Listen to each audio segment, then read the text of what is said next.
ఇప్పటి వరకు ఎన్ని ఎన్కౌంటర్లు చేసింటారు సార్ మీరు? అమ్మ ఎన్కౌంటర్లు అక్కడ చాలా పెద్ద అడవి అమ్మ.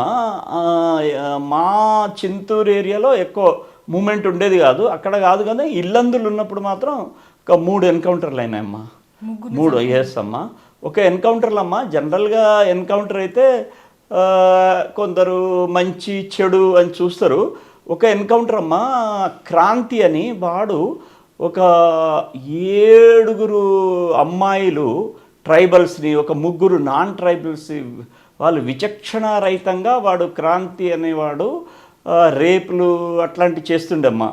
అది మా ఎస్పీ గారి దృష్టికి పోయి ఆ దళం లీడర్ ఎన్కౌంటర్ అది వాడిని ఏదన్నా మనం అరెస్ట్ చేద్దాం ఇది అని మేము ఇది కారేపల్లి ఏరియాలో వెళ్ళామమ్మా. వెళ్తే ఫారెస్ట్ పోయిన తర్వాత వాళ్ళ దళం ఆగుపడ్డది. మేము ఫైర్ చేసుకుంటే క్రాంతి ఎన్కౌంటర్లో చనిపోయిండు.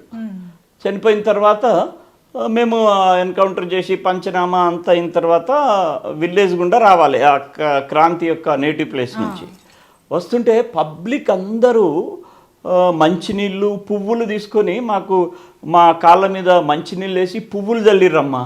ఎందుకంటే అంత పెద్ద నక్సలైట్ ఎన్కౌంటర్లో చనిపోయినందుకు వాళ్ళు చాలా హ్యాపీగా ఫీల్ అయ్యారమ్మా.